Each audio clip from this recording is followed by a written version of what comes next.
তোমার ফেসবুক পেজের একটা নাম রয়েছে, কিন্তু তোমার ফেসবুক পেজে কি ইউজার নেম সেট করা রয়েছে? একটা ফেসবুক পেজের জন্য ইউজার নেম খুবই গুরুত্বপূর্ণ। তাই এই ভিডিওতে দেখানো পদ্ধতির মাধ্যমে তোমার ফেসবুক পেজে একটা ইউজার নেম সেট করে নিতে পারো। আর যদি ইউজার নেম সেট করা থাকে সেটাকে তোমরা পরিবর্তনও করে নিতে পারবে। তুমি যে ফেসবুক পেজের ইউজার নেমটাকে সেট করতে চাইছো, প্রথমে তোমার ফেসবুক প্রোফাইল থেকে সেই ফেসবুক পেজটাকে ওপেন করে নেবে। এরপর ফেসবুক পেজের ওপরের ডান দিকের এই 3 লাইন অপশানটার ওপর টাচ করবে, তাহলে এই পেজটা আসবে। এই পেজটার একটু নিচের দিকে আসবে, তাহলে তোমরা এখানে সেটিংস অ্যান্ড প্রাইভেসির একটা অপশান দেখতে পারবে। প্রথমে এই অপশানটার ওপর টাচ করবে, তারপর এখানে সেটিংস অপশানটার ওপর টাচ করবে, তাহলে তোমাদের কাছে ফেসবুক পেজের এই সেটিংসগুলো চলে আসবে।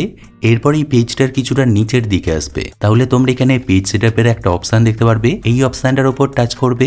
এরপর তোমরা এখানে ইউজার নেমের একটা অপশান দেখতে পারবে, এই অপশানটার ওপর টাচ করবে, তাহলে তোমাদের কাছে এই পেজটা চলে আসবে। এই পেজটা থেকেই তোমাদেরকে ফেসবুক পেজের ইউজার নেমটাকে সেট করতে হবে। তোমরা এই মুহূর্তে দেখতে পাচ্ছ এই ঘরটার ভিতর কোনো রকম নাম দেখাচ্ছে না, তার মানে আমার ফেসবুক পেজে এই মুহূর্তে কোনো ইউজার নেম সেট করা নেই। অনেক ক্ষেত্রে তোমাদের এখানে নামটা দেখাতেও পারে।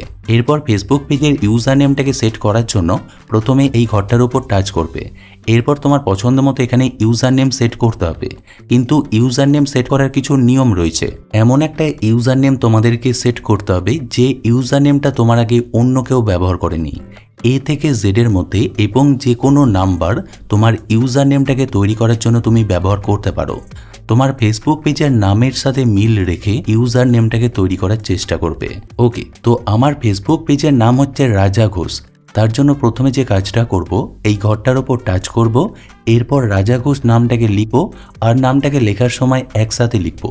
এখানে তোমরা একটু লক্ষ্য করলে দেখতে পারবে রাজার আরটা বড় হাতের এবং জিটা বড় হাতের দেওয়া রয়েছে, যাতে ইউজার নেমটা একটু আলাদা রকমভাবে দেখায়। এভাবে তোমরাও লিখতে পারো। এরপর এখানে একটা ইউজার নেম লেখার পর নিচের সেভ অপশানটার ওপর টাচ করব, এটা দেখার জন্য যে এই ইউজার নেমটা ফাঁকা রয়েছে কিনা। এখানে সেভ অপশানটার ওপর টাচ করলে তোমরা এখানে দেখতে পাচ্ছ ইউজার নেমটা সেভ হচ্ছে না, তার মানে এই ইউজার নেমটা আমার আগে অন্য কেউ ব্যবহার করে নিয়েছে।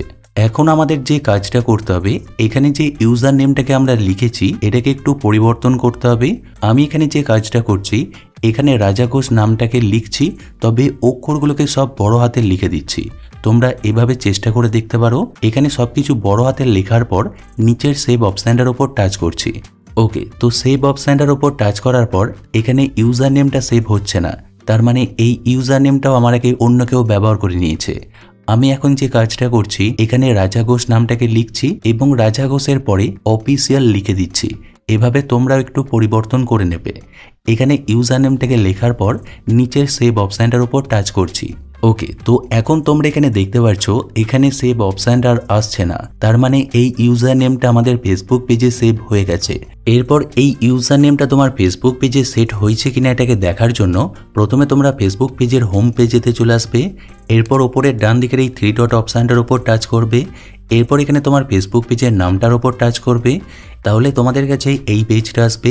এখানে তোমরা 3 ডট অপশানটার উপর টাচ করবে, তাহলে তোমাদের কাছে এই পেজটা চলে আসবে। এরপর এই পেজটার একদম নিচের দিকে আসবে, তাহলে এখানে তোমরা তোমার ফেসবুক পেজের ইউজার নেমটাকে দেখতে পারবে। যদি ভিডিওটা ভালো লাগে একটা লাইক এবং কমেন্ট অবশ্যই করে দিও। চ্যানেলে নতুন হলে চ্যানেলটিকে সাবস্ক্রাইব করে নিও। দেখা হচ্ছে নেক্সট কোনো ভিডিওতে, ততক্ষণ নিজের খেয়াল রাখবে। Bye bye.